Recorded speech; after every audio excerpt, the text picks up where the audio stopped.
एक चार्ज छोटा क्यू, एक दूसरा चार्ज और छोटा क्यू, दोनों कैसा है ये पॉजिटिव, ठीक। और एकदम बीचों बीच, इनके बीच की डिस्टेंस मान लो तुम 2l, एकदम बीचों बीच एट द सेंटर एक बड़ा चार्ज रख दिया क्यू, मतलब बड़ा क्यू चार्ज रख दिया, ठीक है। और क्वेश्चन दिया आपको, अब क्वेश्चन लिख लो, डायग्राम बना लो, क्वेश्चन में लिखा देता हूं। दोनों के बीच की डिस्टेंस कितनी दे रखी है 2l, और at the centre capital Q रखा है।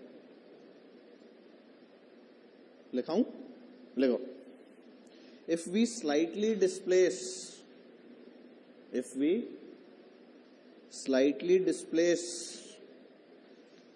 capital Q charge, if we slightly displace capital Q charge along the line joining the two charges,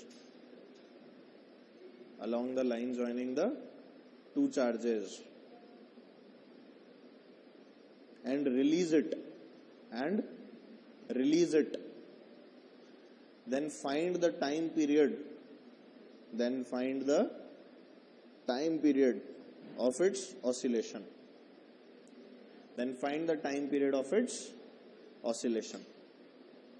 ठीक है, वही कर रहे हैं। इस क्यू चार्ज को थोड़ा सा मान लो इधर अपन ने डिस्प्लेस कर दिया बाय स्मॉल डिस्टेंस x, ठीक है। और यहां पर अब फोर्स लिखो जल्दी से, नेट फोर्स आती है ना लिखनी। कोई भी चीज SSM कब कर रही होती है याद करो, जब F इक्वल्स टू -kx वाली फॉर्म में आंसर आ जाता है, याद है। तो क्या हम लोग SHM जब भी लिखते हैं तो दो बातें पढ़ते हैं। सबसे पहले मीन पोजीशन, क्या अभी मीन पोजीशन पे था, इस वाले क्यू ने इस पे कहां फोर्स लगाई इधर, इस वाले क्यू ने इस पे फोर्स लगाई इधर, क्या नेट फोर्स 0, मतलब अभी ये कहां था अपनी मीन पोजीशन पे। अब मैंने पकड़ के इसे थोड़ा सा राइट में डिस्प्लेस कर दिया। जैसे ही मैंने इसे राइट में डिस्प्लेस किया, क्या मैंने इसकी मीन पोजीशन वाली जो स्थिति थी उसको मैंने डिस्टर्ब किया। इस डिस्टर्बेंस के कारण क्या होगा ये हमें पता करना है, ठीक है। क्या मैं इस नई वाली पोजीशन पे इसकी नेट फोर्स लिख सकता हूं, नई पोजीशन पे can I right the net force. अगर ये डिस्टेंस x है तो यहां से दूरी, क्या नेट फोर्स लिख पाऊंगा, कोशिश कर सकते हो। चल मैं लिखता हूं एफ नेट लिखने की कोशिश कर रहा हूं। देखना यहां से डिस्टेंस सबको पता है कितनी हो गई, अब l+x, और ये वाली डिस्टेंस कितनी रह गई l-x। बता सही है क्या। अच्छा, अगर यहां तक की चीज समझ नहीं तो कूलम्स लॉ तो अपने को आता है। कूलम्स लॉ क्या बोलता है, K(Q1Q2)/r²। क्या इसके ऊपर फोर्स लिखनी है, इसके कारण भी और इसके कारण भी। पोजीशन कौन सी, ये वाली। तो एक बार डिस्टेंस लिख दी मैंने, क्या लिखी, K(Q)/l+x² और माइनस ऑपोजिट डायरेक्शंस में थी तो K(Q)/l-x²। बोला आएगा क्या नहीं। अगर इतनी कहानी समझ आई तो नेट फोर्स यहां से कैलकुलेट कर सकते हैं क्या। कितनी आ गई देखें जरा, क्या बच गया, कॉमन कुछ आता है क्या, देख लो। ये के दोनों सेम ही है, हाँ कुछ कॉमन आ रहा है क्या। K(Q) अंदर क्या कर दूं बोल, 1/l+x² माइनस 1/l-x²। इसे ओपन कर लें, कर लो। चलो ओपन किया तो अपने को क्या मिल गया, देखा हमने तो ये आ गया K(Q) इंटू नीचे कितना आ जाएगा, नीचे तो बता दो, l+x² इंटू l-x²। अच्छा इधर आएगा l-x², तो ये क्या बन गया l²+x² - 2lx आएगा कि नहीं। और इस तरफ आएगा l+x² मतलब माइनस साइन, और आ गया l² - x² - 2lx। Minus sign multiply कर दिया है, पूरे में माइनस मल्टीप्लाई होगा ना, तो सारी प्लस की टर्म्स क्या बन जाएंगी, नेगेटिव बन जाएंगी। ये आ जाएगा, इसे सॉल्व करना, देख के आ रहा है, ये खत्म, दिख गया क्या, दिख गया सबको। क्या -4lx की टर्म आ रही है। अच्छा नीचे इसे सॉल्व करने पे क्या आ रहा है, l⁴ - x⁴ ऐसे लिख सकते हो। तो अपने पास में बच गया ये -K(Q) इंटू क्या बच्चों 4l, भाई -2LX और -2LX से -4LX, तो यहां पर और क्या बच गया 4LX, सही है। डिवाइडेड बाय कितना है ये L⁴ माइनस, क्या यही बचेगा? इसके ऊपर कोई पावर वावर लगेगी क्या यही बचेगा? वेरी गुड, चलो ये खत्म। और ये हम लोगों ने क्या लिखी है F नेट। कुछ लोगों को शायद कुछ नजर आ गया होगा। क्या X दिख रहा है? अब एक चीज और देखना, क्या मैं जानता हूं कि L जो है यानी जो डिस्प्लेसमेंट हम लोग देख रहे हैं, या फिर X जो है, तो हमने क्या स्लाइड डिस्प्लेसमेंट किया है, और छोटे डिस्प्लेसमेंट का मतलब है this X is very very very less than L। बोलो है कि नहीं? मतलब क्या ये और भी ज्यादा छोटा होगा? या अगर और छोटा होगा क्या इसे नेग्लेक्ट कर दिया जाए? क्या बचेगा अपने पास? L से ये नीचे क्या बचा? L3, ठीक है। तो अपने पास में क्या आ जाएगा बताना जरा? F नेट इक्वल्स टू कितना आ गया -KQQ इंटू 4LX, और डिवाइडेड बाय क्या बच गया ये L⁴ बचेगा। इसको क्या लिख दूं मैं? क्यूब लिख दूं, या इसे गायब कर दूं? ये सबको दिख गया होगा कि ये K लिखा हुआ है SHM कांस्टेंट वाला, दिखा क्या? F इक्वल्स टू -KX, ये SHM कांस्टेंट वाला K लिखा हुआ है। और अगर K आ गया तो हमें पता है कि टाइम पीरियड क्या होता था, जल्दी बोलो, 2π√m/k होता था। अप्लाई करो, T इक्वल्स टू 2π√m/k। बताना सॉल्व करके क्या आ रहा है? वैल्यूज डाल दो जल्दी से, आंसर बता दो। ये 4 लिखा हुआ है,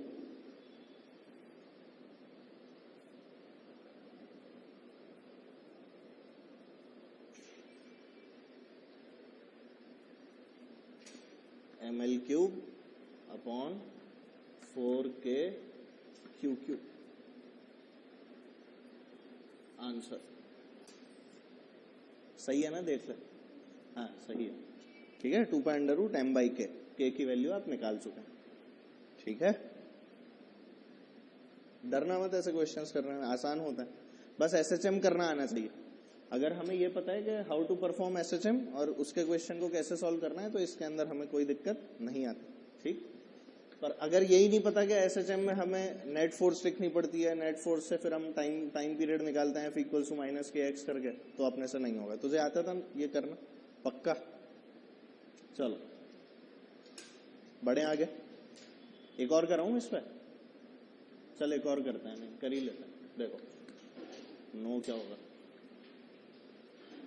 ये Q ले लो, ये भी Q ले लो, और यहां इस बार ऐसा करो -Q रख दो, ठीक है। और -Q रख के इस बार अपन डिस्प्लेसमेंट करते हैं perpendicular to the line join, तब देखते हैं कर पाते हो क्या। तो क्वेश्चन सेम है लास्ट टाइम जैसा।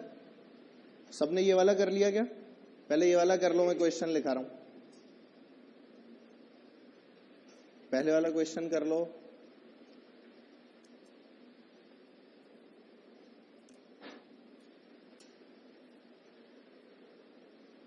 लिखाऊं क्वेश्चन?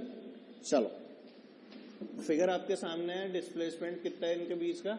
इनके बीच की डिस्टेंस दे रखी है 2L, बीचों बीच चार्ज रखा हुआ है इस बार -Q, और इस बार हम लोग डिस्प्लेसमेंट करेंगे perpendicular to the line joining, ठीक है। तो क्वेश्चन लिख लें, if we slightly displace -Q, if we slightly displace -Q perpendicular to the line joining,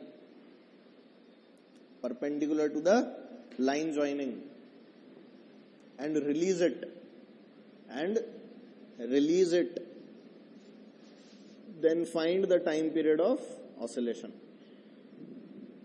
then find the time period of oscillation.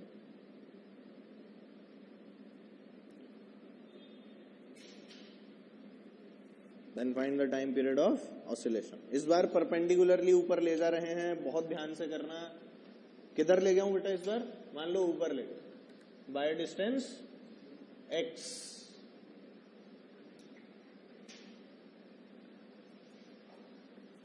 x distance ऊपर ले गया यहां पे। Attractive force, repulsive force, attractive repulsive, सोच लो। इधर क्या है Q, इधर भी क्या है, ये क्या है -Q। तो ऊपर जाएगा तो along the line joining forces लगेंगी, वो कैसी होंगी, अट्रैक्टिव या रिपल्सिव? क्योंकि नेगेटिव पॉजिटिव में हमेशा प्यार होता है, तो अपन ने कहा कि इस पर फोर्स लगी इस डायरेक्शन में और इस पर फोर्स लगी इस डायरेक्शन में, सही है क्या? चलो तो नेट फोर्स कहां बची? क्या इस डायरेक्शन में एसएचएम करता हुआ दिख गया? इस एंगल को मान लो कुछ मान लो, ऐसा कुछ भी, क्या माने, अल्फा मान ले। इस एंगल को क्या बोल दिया? अल्फा। क्या ये वाली डिस्टेंस निकाल सकते हो? कितनी है? Under root of L square plus X square. ठीक है, काफी सारा काम मैंने कर दिया है, अब आगे तुम लोग करो। एफ नेट क्या है इसमें एफ नेट क्या लिखोगे? Net force.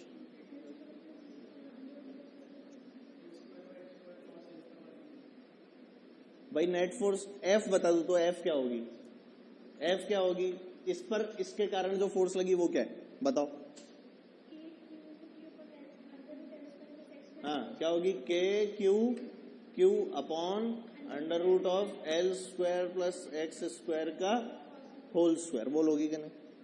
ये होगी ना। अब ये तो इस तरफ है, क्या इसका भी एक कंपोनेंट करना पड़ेगा? क्योंकि अगर तुम ध्यान से देखोगे तो ये वाला कंपोनेंट, ये वाला कंपोनेंट, ये दोनों कैंसिल हो जाएंगे, होंगे कि नहीं? और इस फोर्स का ये कंपोनेंट, इस फोर्स का ये कंपोनेंट, ये दोनों ऐड हो जाएंगे। तो अगर मैं इसे बोलूं एफ, क्या बोलूं बच्चों? तो क्या ये भी एफ होगी? तो ये कंपोनेंट्स क्या होंगे? क्या एफ कॉस अल्फा, मतलब कुछ ऐसा डायग्राम है, इधर ये इधर ये इधर, ये भी एफ था और ये भी एफ था, ये एंगल अल्फा, ये एंगल भी अल्फा। अपने पास इधर क्या आ गया? F cos alpha. और क्योंकि दोनों की वजह से है तो क्या 2 लगा दिया जाए? जिनके ये वाले कंपोनेंट्स जो हैं, यानी एफ साइन अल्फा वाले components, they are cancelling out. ठीक है, तो चलो अब जल्दी से सॉल्व करके बता दो इसका टाइम पीरियड क्या है।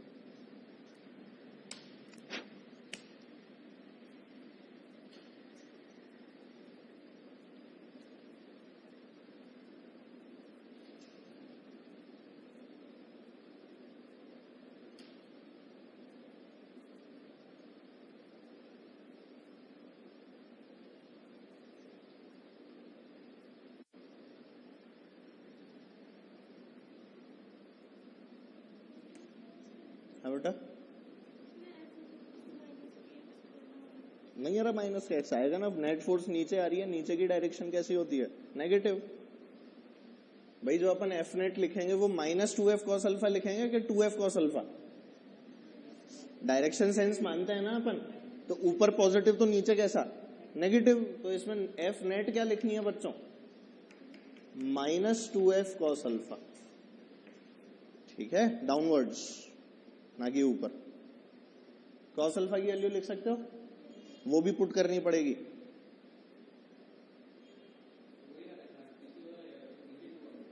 वही फर्क आएगा, यहां चेंज हो गया होगा बस। हाँ, बाकी तो सब सेम रहेगा उसमें क्या। भाई वही x को अपने को नेग्लेक्ट करना होगा, क्योंकि x जो है वो बहुत छोटा रहेगा l से, इसलिए करो, कोशिश करो, सबका आना चाहिए।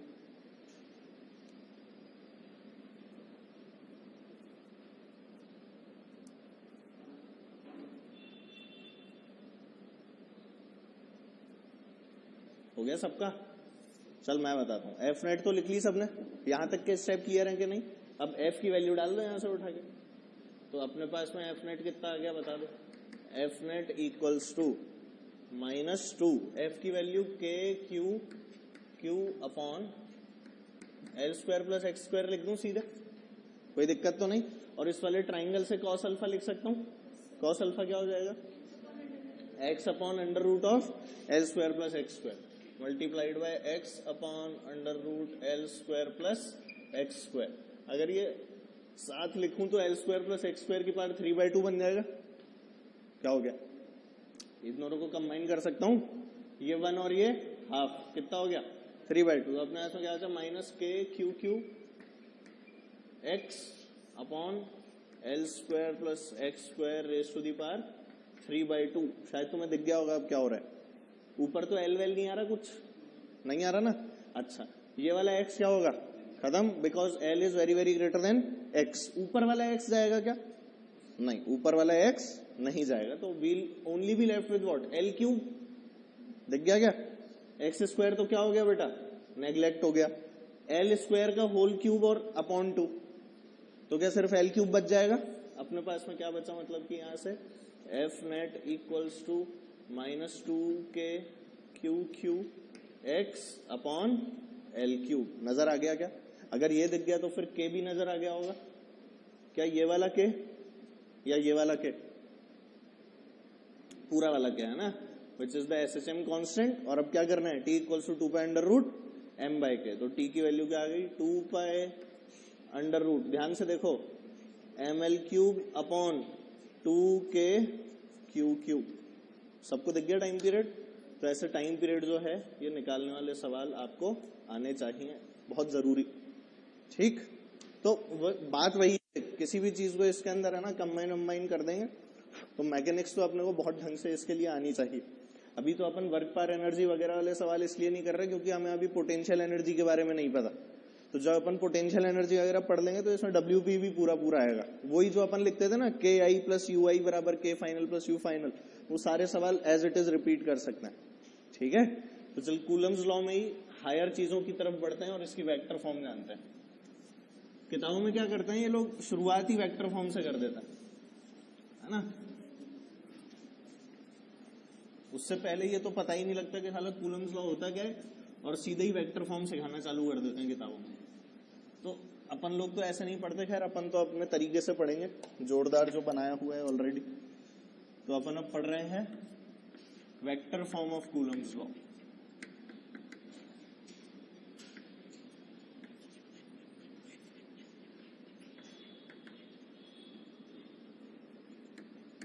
कूलम्स लॉ से किस चीज को कैलकुलेट किया गया?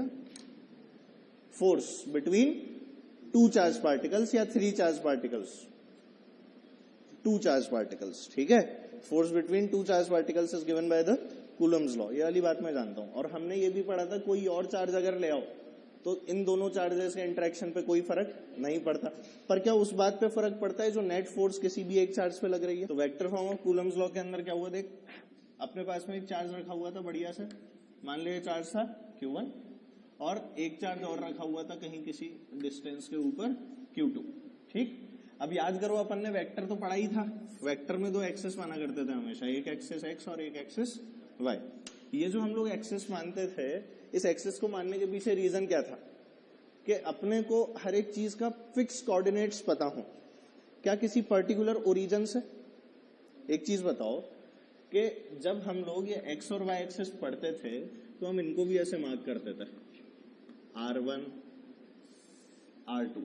इन वाले वेक्टर्स को क्या बोलते थे? क्या पोजीशन वेक्टर्स? याद आ रहा है?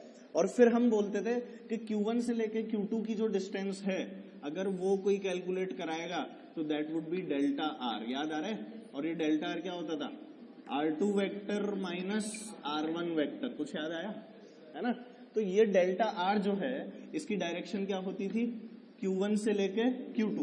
Q1 से Q2 की तरफ एरो क्यों लगा? क्योंकि मुझे फोर्स लिखना था Q2 पे। फोर्स किस पे लिखना चाहता हूं मैं? Q2 पे। किसके कारण? 1 के कारण। तो क्या लिखूं, 2-1 या 1-2? 2-1। मैं क्या कैलकुलेट करने चाहता हूं? Force on 2 due to 1। तो क्या हमेशा 2-1 लिखूंगा? चलो, ये चीज भी आती है। अच्छा, हेड हमेशा किधर रखना है इसका? R वेक्टर का हेड हमेशा उधर रखना है जिस पर हमें फोर्स कैलकुलेट करना है। ये चीजें कुछ याद रखनी पड़ेंगी, ठीक है। तो हमने कहा R vector, delta R vector क्या है? वही डिस्प्लेसमेंट वेक्टर है जो हम बचपन से पढ़ते आए हैं, है ना। डेल्टा R वेक्टर आ गया R2 vector minus R1 vector. और बताना जरा मैग्नीट्यूड कैसे लिखते थे अपन? F इक्वल्स टू इसका magnitude K Q1 Q2 upon R vector का होल स्क्वायर लिखते थे क्या नहीं? अब एक चीज बता, इसे वेक्टर में कन्वर्ट करना है। किसमें कन्वर्ट करना है? वेक्टर में। तो मैं क्या करूं? क्या इसको मल्टीप्लाई कर दूं इस डेल्टा R वेक्टर की डायरेक्शन में? भैया डेल्टा R ही तो लिखा है, ये क्या लिखा है? Delta R। तो अगर मैं इस R की डायरेक्शन को इस वाले फोर्स में मल्टीप्लाई कर दूं तो क्या मुझे वेक्टर मिल जाएगा? अच्छा, डायरेक्शन मतलब क्या? Unit vector. डायरेक्शन मतलब यूनिट वेक्टर। तो मैंने इसमें क्या मल्टीप्लाई कर दिया? इस R वेक्टर का unit vector. Unit vector R cap, unit vector R cap. Multiply करो, क्या मिल जाए? F equals to K Q1 Q2 upon R vector का whole square multiplied by the unit vector. ठीक है, यूनिट वेक्टर किसका? Displacement vector का। ये भी क्या लिखा हुआ है? Displacement vector R। ठीक है, चलो, तुम्हें शायद ये डेफिनेशन भी याद आती होगी कि आर कैप जो होता है it is basically R vector upon magnitude of R vector. ये सब याद है, बचपन की बात है, या अभी तक पाप जो है वो धुले नहीं है? याद है? नहीं याद है ना? सच्ची सच्ची बोल, नहीं याद है ना? पता था, अब याद आ गया। ये वेक्टर क्या बताता है? डायरेक्शन। आई कैप, जे कैप, के कैप भूल गए? आई कैप क्या होता था? एक्स वाला, जे कैप वाई वाला और के कैप जेड वाला। सबको याद आ गया? हाँ, तो आर कैप क्या वाला होगा?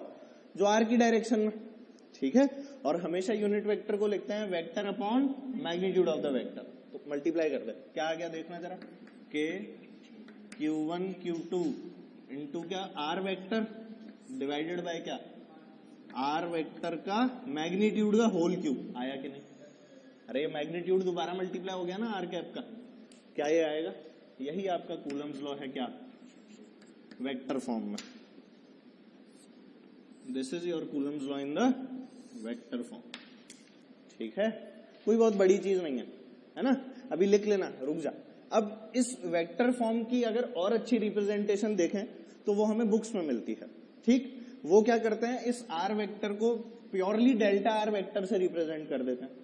तो आर की जगह पर क्या मैं R2 माइनस R1 लिख सकता हूं? तो हम लोग अगर इसे प्योर फॉर्म में लिखें तो और भी ज्यादा प्योर फॉर्म क्या होगी इसकी, एफ नेट इक्वल्स टू के Q1 Q2 अपॉन क्या, R2 vector minus R1 vector का होल क्यूब। इसका क्या लेना है, मैग्नीट्यूड। तो ये वाले ब्रैकेट की जगह क्या, स्क्वायर ब्रैकेट्स, मतलब मैग्नीट्यूड वाला साइन लगेगा, और मल्टीप्लाई बाय क्या, R2 vector minus R1 vector. क्या तुम्हें समझ में आया? तो ये इसका प्योर फॉर्म है। ये कौन सा फॉर्म है?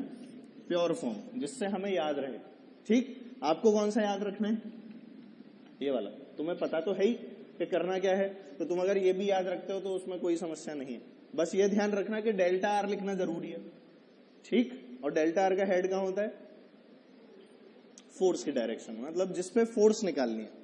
क्या हमेशा लाइन ज्वाइनिंग के अलोंग होगा? ध्यान रखें इन सब बातों, ठीक है। बना लो।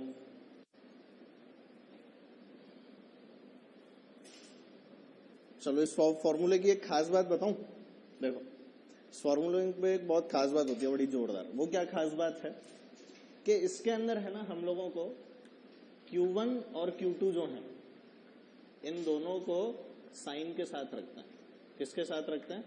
साइन के साथ, ठीक है। जो भी चार्जेस हैं मौजूद उनको साइन के साथ रखा जाएगा। वो रखने की वजह क्या है, अब जरा देख। मान ले Q1 पॉजिटिव है, Q2 नेगेटिव है।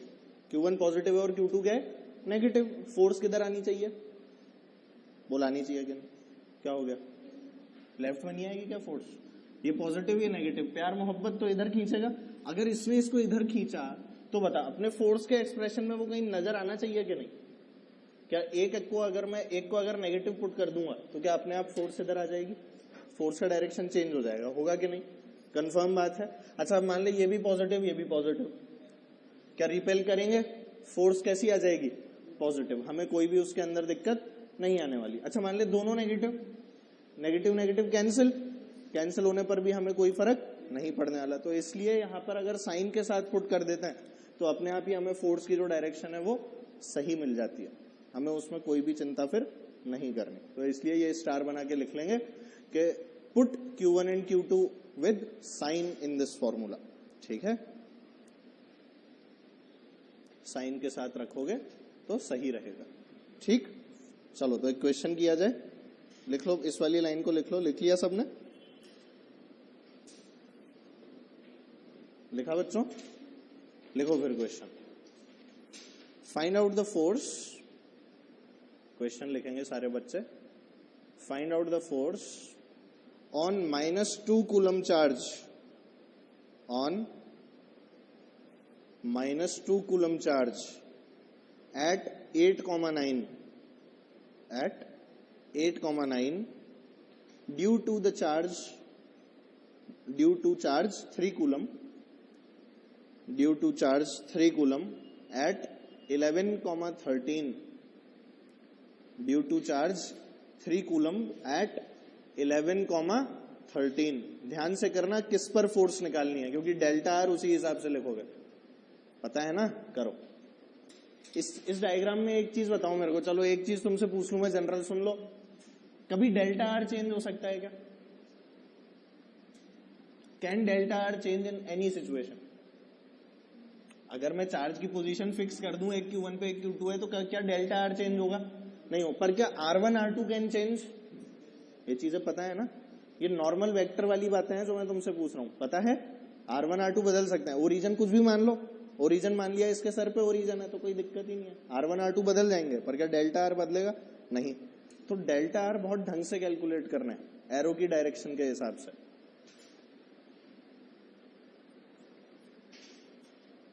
अगर डेल्टा आर गलत कैलकुलेट हुआ तो आंसर भी गलत आएगा। कितना आया?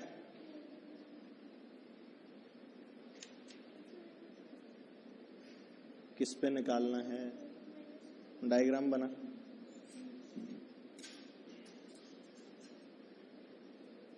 किस पे निकालना है, यही तो है इसमें सारा खेल।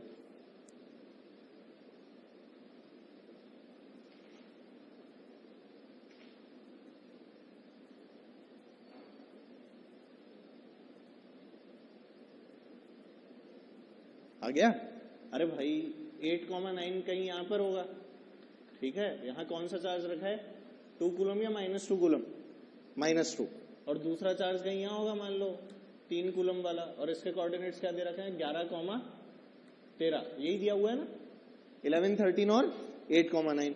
तो डेल्टा आर वेक्टर क्या 2 पे निकालनी है ना फोर्स? किस पर निकालनी है फोर्स? -2 कूलम के ऊपर। तो डेल्टा आर वेक्टर का जो एरो होगा वो इस वाली डायरेक्शन में होगा। बोलो होगा कि नहीं? समझ आती है ना बात? तो क्या कैलकुलेट कर लूं अब मैं? डेल्टा आर इस बार कितना आ जाएगा? 11 - 8 या 8 - 11? 8 - 11। हमने क्या लिखा? 8 - 11, ये किस में आ गया? आई कैप, और प्लस 9 - 13, ये किस में चला गया?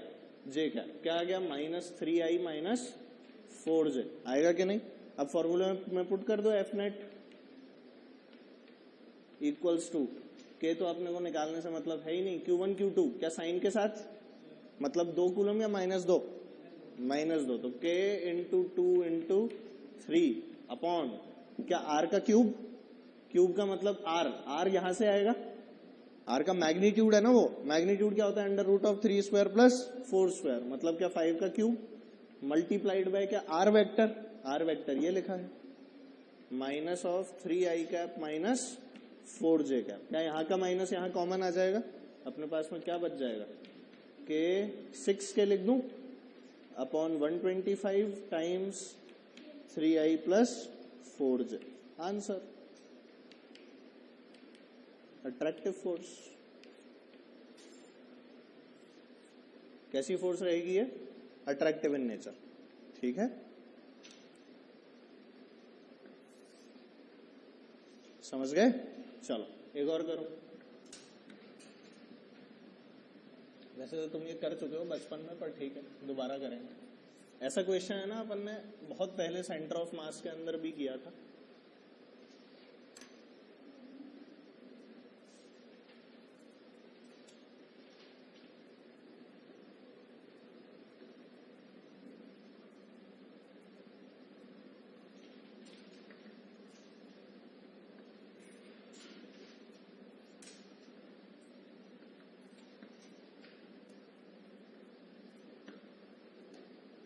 चलो डायग्राम तुम्हारे सामने है, एक्स एक्सिस, वाई एक्सिस और जेड एक्सिस, ठीक है? तीनों एक्सिस गिवन है। और बेटा ये जो क्यूब दिया हुआ है, मान लो 1 मीटर साइड का क्यूब है,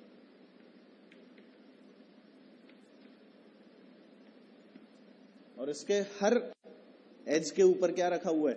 एक क्यू चार्ज। ये भाई यहां सब जगह Q Q Q Q Q Q Q और ये भी क्यू। 8 हो गए क्या टोटल? ठीक है, चलो बहुत अच्छा। ये 8 चार्ज तो आ गए अपने पास, कोई समस्या ही नहीं। अब हमसे क्या करवाया? इसकी नंबरिंग करवा ली। मान लो नंबरिंग मान लो ऐसे करा ली, 1 2 3, ये पीछे पीछे वाला है ना, 4 5 6 6, 7 और 8, ठीक है। और आपको बोला फाइंड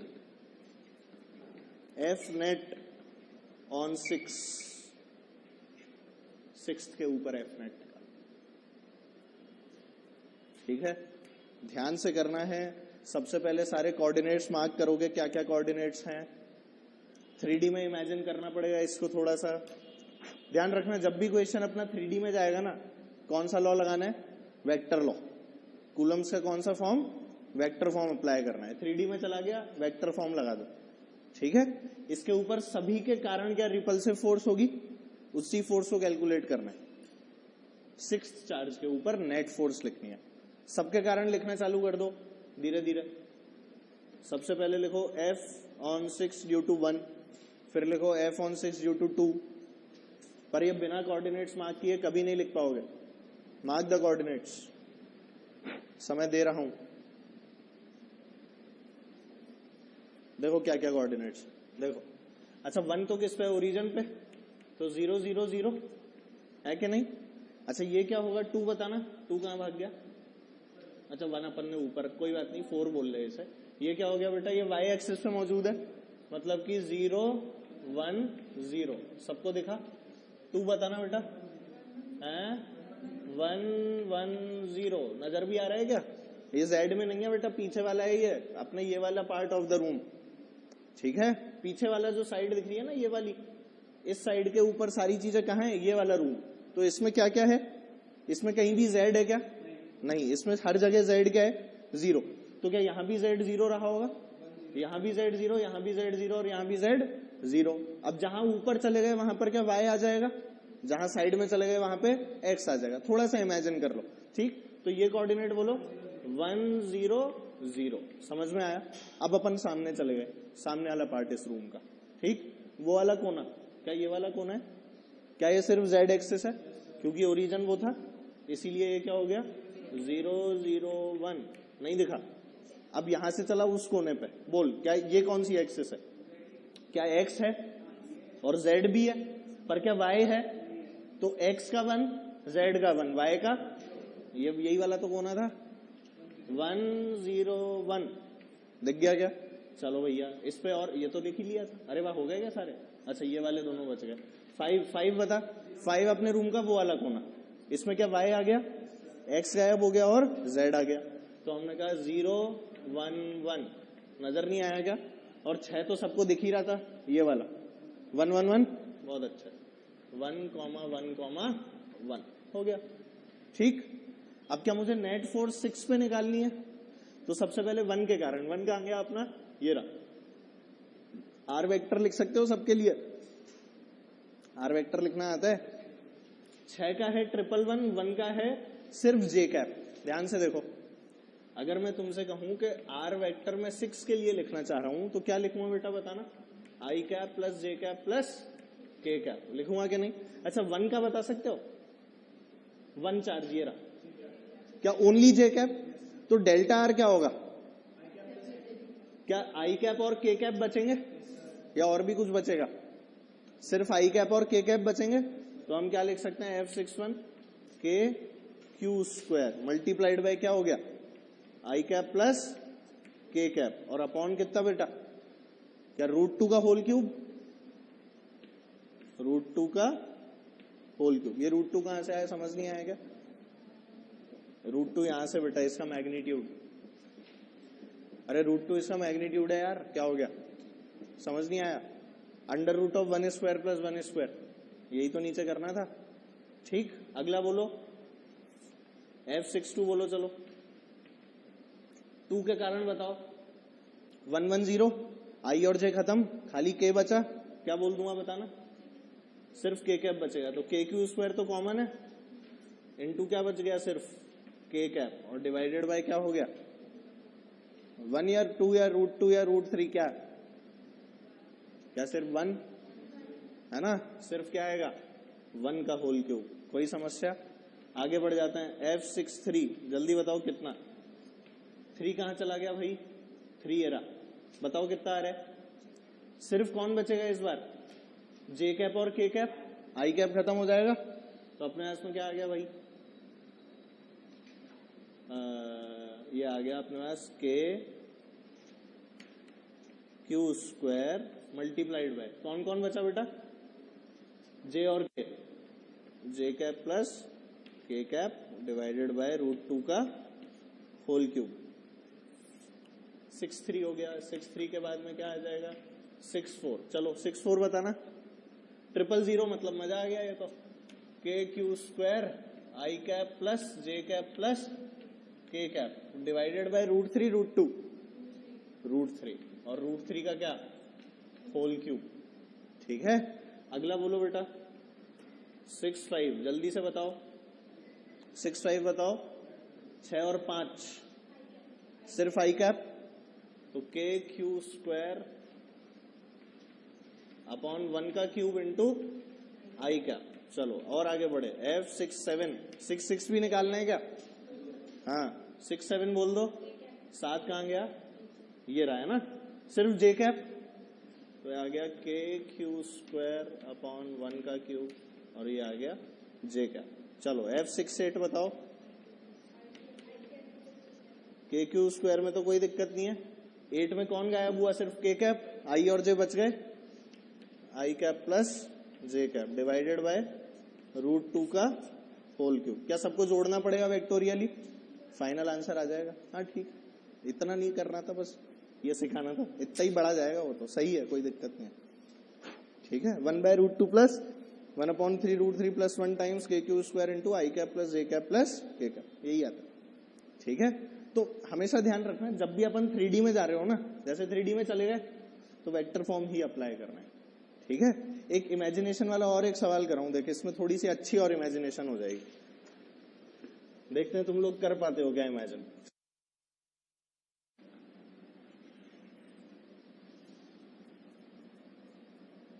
देख पा रहे हो, एक स्क्वायर पिरामिड, ये क्या है बेटा, एक स्क्वायर पिरामिड, ठीक है। मान लो 1 मीटर साइड वाला है, इसकी जो हाइट है ना उसे तो ले लो 1 मीटर, हाइट कितनी दे रखी है 1 मीटर, और ये जो साइड है मान ले दे रखी है √2 मीटर, ये गिवन है अपने को, ठीक, स्क्वायर पिरामिड गिवन था, ये 1 मीटर। 3D में इमेजिन कर रहे हैं इसे ध्यान से, समझ रहे हो ना, अबे डायग्राम देख के कुछ समझ तो आ रहा है। तो अपन ने क्या किया, इस पे भी ऐसे ही चार्जेस रख दिए, Q1 Q2 Q ही है सारे, ये भी Q, और 5वां कहां पर रख दिया है, यहाँ Q, 1 2 3 4 और ये 5, ठीक है। क्वेश्चन, F नेट ऑन 5, आसान सा सवाल, F नेट निकालनी है 5 पे, ये क्या बनाया है, अच्छा हाँ सही है, F नेट निकालनी है 5 पे, ऊपर नहीं बन रहा डायग्राम, हे भगवान, नीचे एक स्क्वायर बनाओ तिरछा करके, ऊपर एक पॉइंट ले लो और उससे सब कुछ जोड़ दो,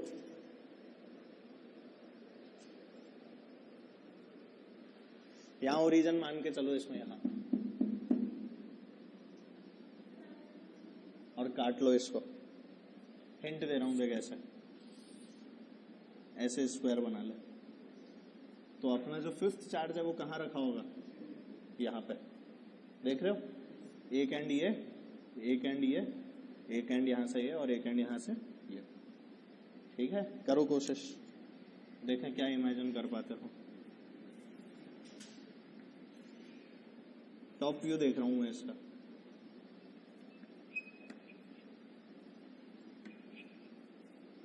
ऐसे करने, इसको देख के करने रहे ना तो जीवन बीत जाएंगे, क्वेश्चन सॉल्व नहीं होगा। चलो आ जाओ, विजुअलाइज कर लें इसको। सबसे पहले विजुअलाइज ऐसे ही होगा जैसे तुम लोग देख रहे हो, ठीक है। ऐसा दिख रहा है तो हमने क्या बोला भाई, यहाँ पर एक सेंटर है, इसका ऊपर से देख लिया ना, टॉप व्यू देख लिया, टॉप व्यू देख लिया तो सेंटर पे ओरिजिन, चारों तरफ क्या है इसकी, ये वाली लेंस देख पा रहे हो, ठीक है। और ये क्या हो गया अपना नीचे का स्क्वायर, तो क्या ये नीचे का स्क्वायर है, ठीक। अच्छा ऊपर वाली लेंथ की साइड क्या थी, 1 मीटर, ठीक है नहीं, तो ये वाला कोऑर्डिनेट क्या हो जाएगा बोल, क्या 1,0, सॉरी 0,1 बेटा वाई एक्सिस में, ये कोऑर्डिनेट कितना 0,1, ये एक्स के अंदर कितना 1,0, ये वाला कितना 0,-1, ये वाला कितना -1,0, ये तो आपने को लगाना आता ही है, ठीक है। हाइट कितनी थी इसकी 1 मीटर, यहां तो 0,0,1 दिख गया क्या, वेरी गुड, खत्म हो गया। तो फिफ्थ चार्ज अगर अपन लिखना चाहें तो उसका क्या हो गया बेटा 0, 0 और 1, दिख गए सबको कोऑर्डिनेट्स, पक्का। चलो इसके अंदर मैं सब में 0 नहीं लिख रहा हूं क्योंकि वो k के अंदर है और k सब में क्या है 0, तो कोई दिक्कत तो नहीं। अच्छा इसमें अगर मैं तुम्हें ऐसे लगाने को बोलूं 1 2 3 4 कौन सा है तो मार्क कर सकते हो क्या, इसमें 1 2 3 4 कौन सा है बता दो, 1 2 3 4 बोलो, इसमें कौन सा है,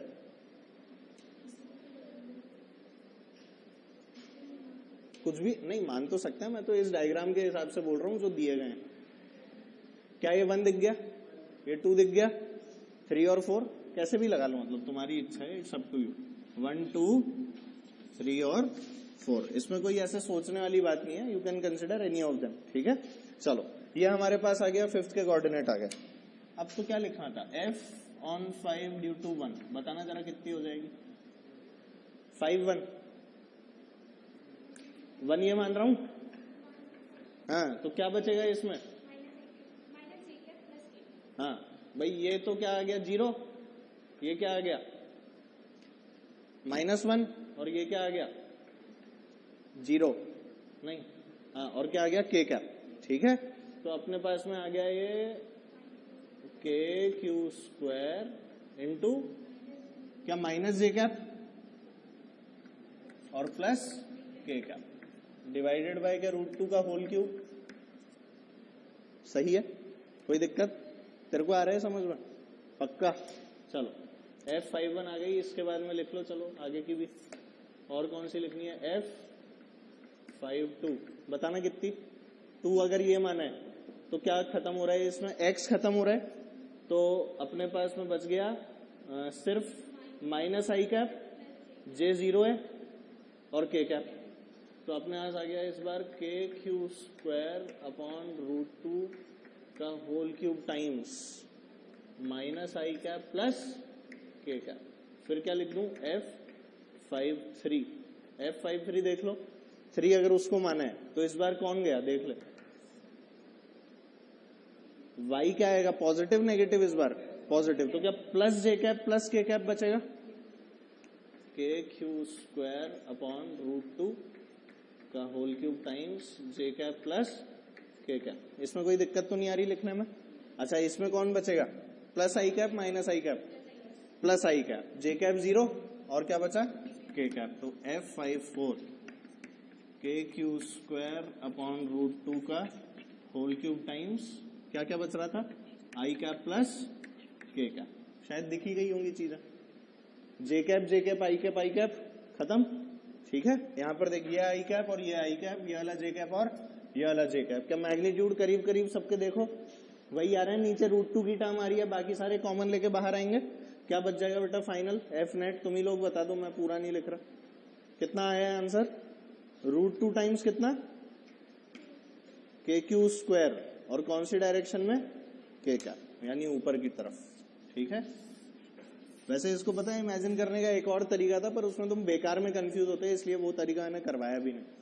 इसको मतलब ऐसे कर सकते हो कि अपनी जो कॉपी है ना, कॉपी को स्क्वायर मान लो, ठीक है, ये वाला स्क्वायर क्या है तुम्हारी कॉपी जो नीचे रखा है, अब इमेजिन करो कि ये स्क्वायर के ऊपर यहाँ पे ये चार्ज है, इसके कारण इधर, इसके कारण इधर, इसके कारण इधर, इसके कारण एक और कौन सा बचा, ये हो गया, ये हो गया, ये हो गया और ये हो गया, इन चारों का नेट, ठीक है। वो भी तरीका है, पर वो कई बार अपन क्या एंगल लेने में उसमें गड़बड़ कर देता है। अब यहां तो दिख रहा है कि ये 1 है और ये √2 है, तो एंगल 1/√2 यानी sin 45 की टर्म बन रही होगी, तो इसमें तो एंगल सीधा आ जाता है 45 डिग्री, पर वो हर बार आएगा 45 ये जरूरी नहीं होता, ठीक है बेटा, तो इसलिए वैसे भी सोच सकते हो, पर अगर ऐसे कर रहे हो तो बेटर है। तो कूलम्स लॉ की वेक्टर फॉर्म हमेशा कब लगानी है, जब बातें 3D में होने लगे, ध्यान रखना है, ठीक। और इसी में आगे बढ़े हम लोग, तो हमने बात की अब कूलम्स लॉ एक मीडियम के अंदर।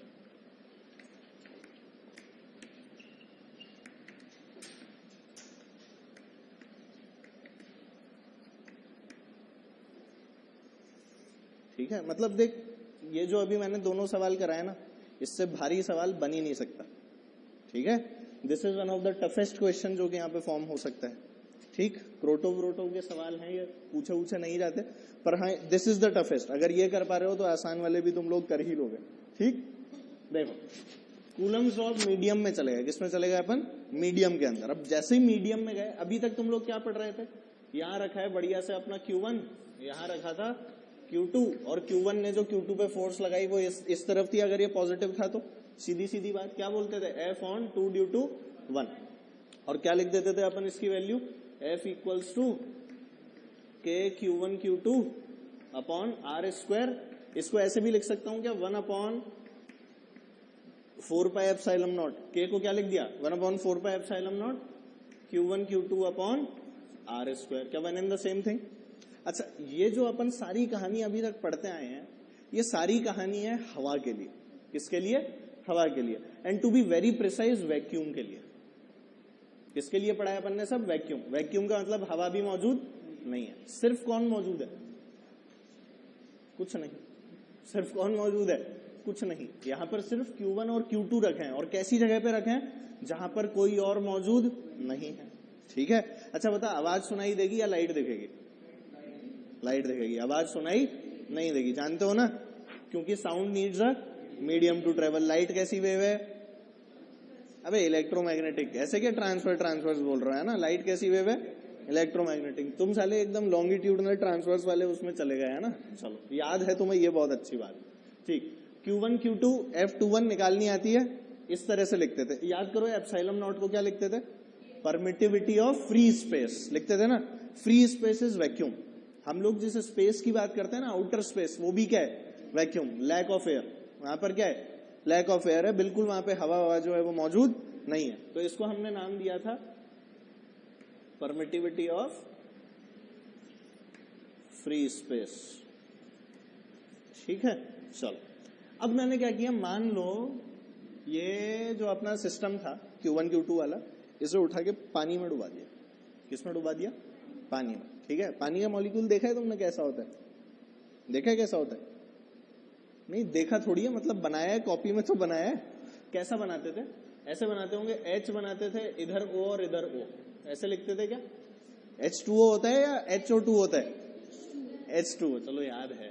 यहाँ पर क्या आएगा, O, और यहाँ पर क्या आ जाएगा, H, और यहाँ भी H। अच्छा, इस पे प्लस प्लस लगाते थे कि नहीं, और इस पे ऐसे माइनस माइनस, ये तो याद होगा। चलो, ये एंगल भी याद है क्या यार, ये तो पढ़ाते हैं तुम्हें यार, तुम साले 104-5 डिग्री कुछ होता है, ठीक है। तो देख, पानी के मॉलिक्यूल है अपने पास, किसके मॉलिक्यूल आ गए, पानी के मॉलिक्यूल। अच्छा, पानी के मॉलिक्यूल किसके आसपास घूमेंगे अब, Q1 Q2 के आसपास, ठीक। चलो, पूरे को उठा के पानी में डिप कर दिया। अब देख, नई कंडीशन बनी, ये था अपने पास में Q1, ये था अपने पास में Q2। मान ले मेरे को Q1 पे फोर्स लिखनी थी, किस पे लिखनी थी, Q1 पे। अब हुआ क्या, जैसे ही मैंने इसे पानी में डाला इन वाटर, तो इसके साथ में क्या कंडीशन हुई कि जो पानी के मॉलिक्यूल्स थे, है ना, ये मॉलिक्यूल्स ने इस Q1 को सराउंड करना शुरू किया, ठीक है। एक गोला बना के आए और Q1 के चारों तरफ इकट्ठे हो गए। कब इकट्ठे हो गए, जब ये पॉजिटिव था। ये कैसा था, पॉजिटिव। अच्छा बता, अगर पानी में नहीं डालता तो वैसे देखा जाए तो Q1 के ऊपर अगर अपन सिस्टम पे नेट फोर्स की बात करें, क्या वो 0 है, सिस्टम पे नेट फोर्स की बात करें तो वो 0 है। अब ये पता है, पानी ना होके और भी तरह के सॉल्वेंट्स होते हैं, ठीक है ना, polar solvent, non polar solvent, protic, aprotic, पता नहीं क्या क्या। अपने को उस वाली रिसर्च के अंदर नहीं जाना, अपने को सिर्फ जो हमारे नॉर्मल पोलर सॉल्वेंट्स हैं उसके बारे में बात की गई, ठीक। और उसके भी बाइफर्केशन के कुछ नहीं करना कि पोलर है कि नॉन पोलर है, केमिस्ट्री वाले थोड़ा बहुत बता देते हैं, उसमें खुश हो जाना। अपन तो पानी के ऊपर बात करते हैं। मान ले Q1 पॉजिटिव है, कैसा है Q1 पॉजिटिव, तो पता है पानी का मॉलिक्यूल आता है ऐसे गप करने के लिए, जैसे कि मैं तेरे को खा जाऊंगा, और कौन इसके पास आता है, नेगेटिव। कौन इसके पास आता है पानी का? नेगेटिव। बता जरा, अगर ये पॉजिटिव है तो O इसके पास आएगा, H O इसके पास आएगा, तो O इसके पास आता है और इसको चारों तरफ से बढ़िया एकदम घेरने की कोशिश करता है। ठीक है, ये मान ले इस तरह से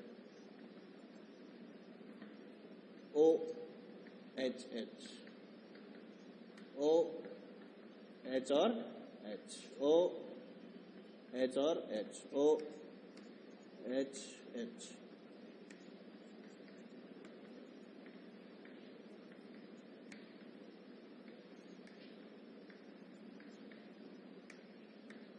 H और इधर भी H। देख पा रहे हो इसने क्या किया है? इस वाले अपने प्लस क्यू चार्ज को चारों तरफ से घेर लिया। ठीक है, कब घेरा? सिर्फ जब ये कैसा था? प्लस। किसने घेरा? O ने, क्योंकि O खुद कैसा था? नेगेटिव। क्या positive negative attracts? Positive negative attracts. और इसने आके इसको यूं गप करके पकड़ लिया अपने पास। अब जरा सोचना, अगर मैं कहूं कि Q2 भी मौजूद है और Q2 भी कैसा है? पॉजिटिव है कि नहीं? तो जरा सोच कि ये जो O माइनस वाले जो मॉलिक्यूल्स इसके चारों तरफ इकट्ठे हो गए हैं, इनका कॉन्सेंट्रेशन किधर ज्यादा होगा, इधर या इधर?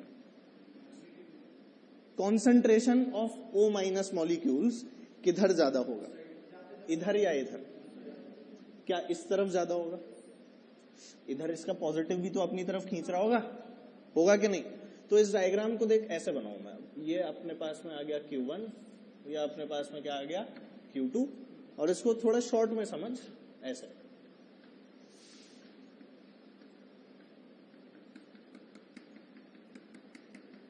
देख पा रहे हो नेगेटिव किधर ज्यादा है? इधर क्या है? नेगेटिव कम। समझ में आती है बात? तो क्या इस नेगेटिव और इस नेगेटिव के कारण एक और फोर्स इंड्यूस हो गया, जो कि इस वाले Q चार्ज पे लग रहा था? ये फोर्स किसके कारण आया? क्या पानी के कारण? किसके कारण आया? पानी के कारण। सोच जरा, अगर इधर नेगेटिव ज्यादा इधर नेगेटिव कम, तो क्या ये वाले नेगेटिव इस Q पे इधर को एक फोर्स लगा रहे होंगे?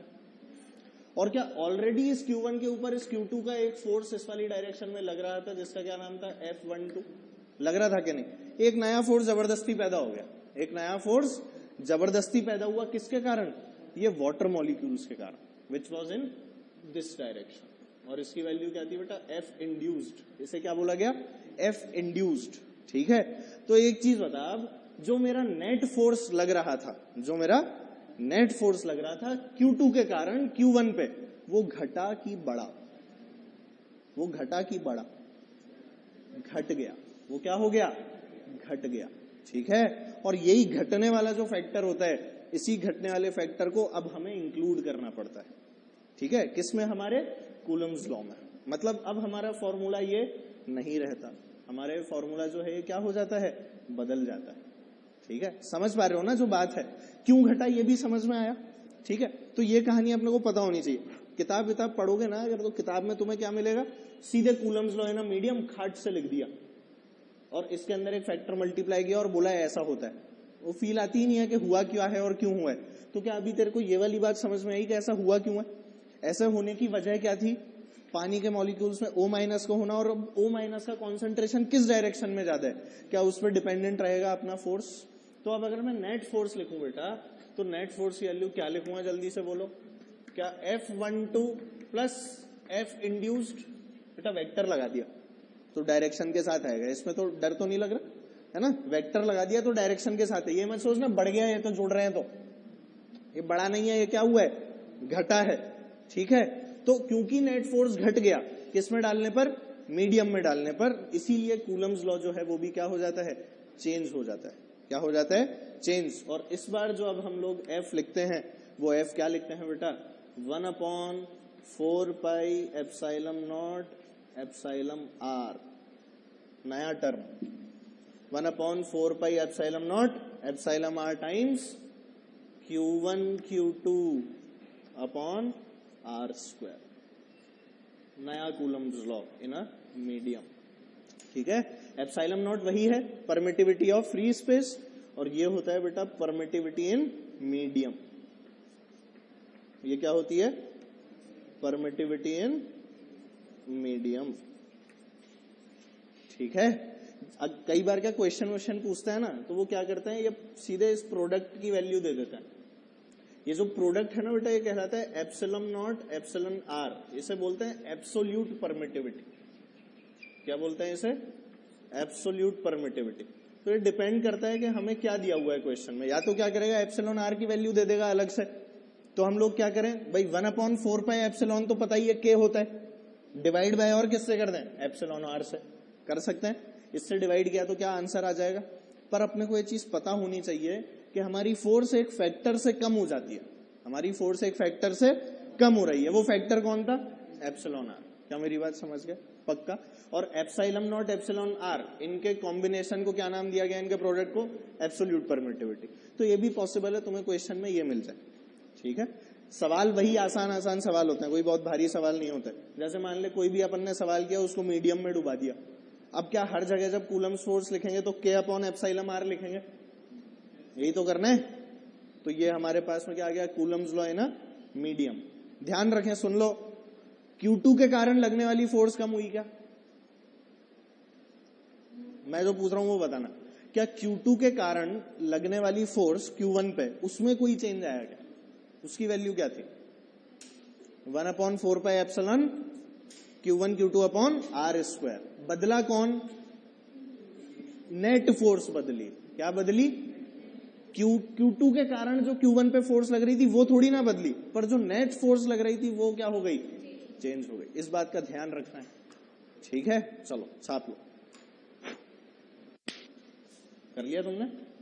है? इसमें एक चीज और पूछूं, चलो तुमसे बताना, चलो कोशिश करना। ठीक है, एक चीज और पूछते हैं। इसमें क्या पूछा जा सकता है, देख एक और। अच्छा बता, Q2 यहां पे मौजूद ही नहीं होता तो Q1 पे नेट फोर्स क्या होते?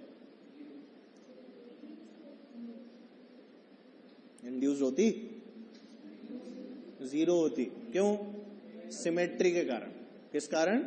सिमेट्री के कारण। ठीक है, तो ध्यान रखना। अगर मान ले Q2 यहां मौजूद ही नहीं होता तो Q1 के ऊपर क्या सिमेट्रिकल डिस्ट्रीब्यूशन होता?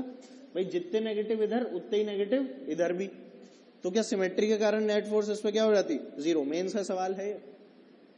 ठीक है, मेंस का सवाल। ये भी मेंस का था जो अभी मैंने तुमसे पूछा था कि Q2 के ऊपर जिस फोर्स की मैं बात कर रहा हूं, उस फोर्स की क्या बात कर रहा था कि अगर मैं बात करूं Q2 की Q1 पर जो फोर्स है उसमें कोई इफेक्ट आएगा क्या? वो तो भी कितनी है, 1/4 pi epsilon Q1 Q2 upon R square. उसके अंदर कोई फर्क नहीं आ रहा। तो स्टार बना के लिख लो दोनों पॉइंट्स, स्टार बना के लिखो। If Q2 was not there, ऐसा लिखना, if Q2 was not there या not present, if Q2 was not present, then due to symmetry, force on Q1 would be 0. Then due to symmetry the force on Q1 would be 0. Q1 पे force क्या मिलता बच्चों? हमें शून्य मिलता, 0 मिलता। ठीक है, अगला क्या लिखोगे? एक और स्टार बना के लिख लो। The force on Q1 due to Q2 does not change.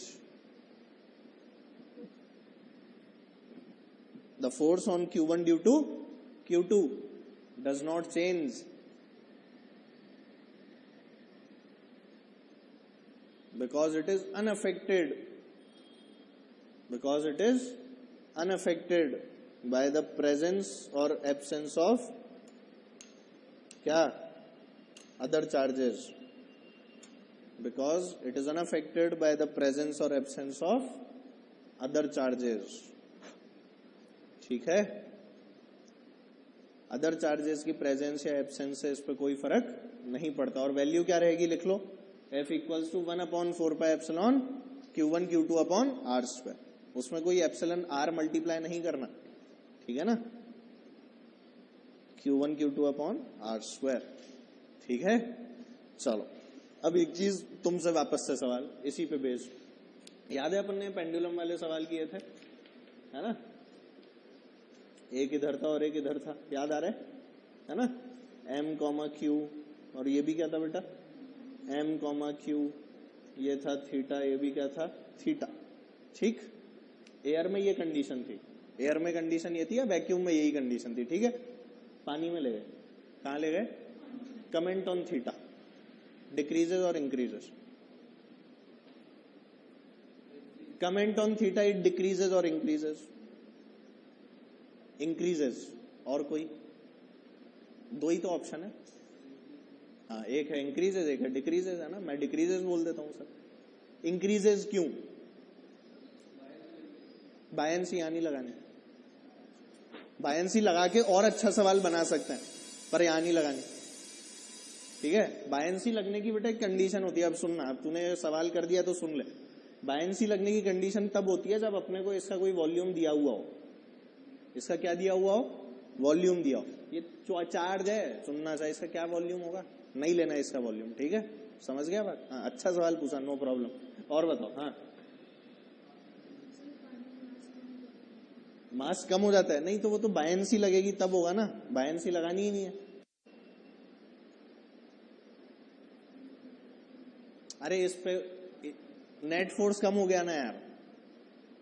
भाई एक चीज बता, एमजी में तो कोई चेंज नहीं है, एमजी में कोई चेंज क्यों नहीं है, मास रिमेन्स द सेम, हम लोग तो बायंसी यहां पर नहीं मान रहे, ठीक है, तो एमजी में कोई चेंज नहीं। अच्छा इसके कारण इस पर जो फोर्स इधर लग रहा था ये फोर्स था, इस फोर्स को मैंने मान ले नाम दे दिया एफई, क्या नाम दे दिया, एफई। और क्या इंड्यूस चार्जेस आ गए, है ना, इंड्यूस चार्जेस, क्या इंड्यूस फोर्स एक और आ गया, वो इंड्यूस फोर्स क्या बच्चों यहां लग रहा था, नेट फोर्स क्या हो गया, घट गया, नेट फोर्स क्या हो गया, ये वाला घट गया, तो क्या थीटा कम हो गया, थीटा क्या हो गया, कम हो गया, ठीक है।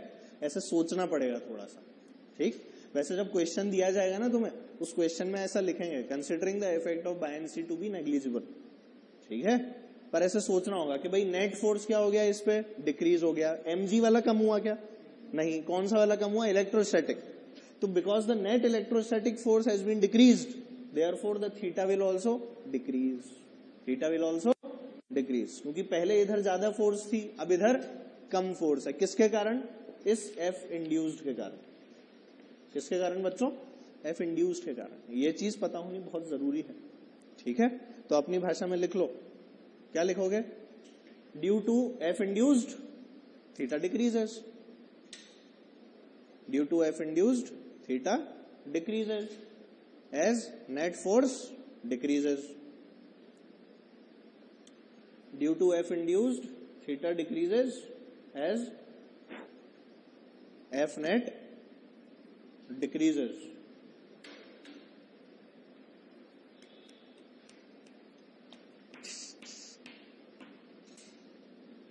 है ना, एफ नेट की वैल्यू जो है वो यहां पर चेंज हो गई है, और वो क्या हुई है, कम या ज्यादा, कम, कम हुई है, इसलिए थीटा क्या हो जाएगा, डिक्रीज हो जाएगा, ठीक है। चलो अच्छा, मेरे शीट लाए हो, कोई शीट भी नहीं लाए, लाइए, होमवर्क दे देता हूं मैं। एक तो एचसीबी में 1 से 22 कर लेना, ठीक है, 1 to 22, 1 से 22 सेकेंड पार्ट। और इसमें एक काम करना, यहां से पकड़ो, एक तो यार इलेक्ट्रिक फील्ड बहुत जल्दी चालू हो जाती है अपनी शीट में साले, 1 2 3 4 5 6,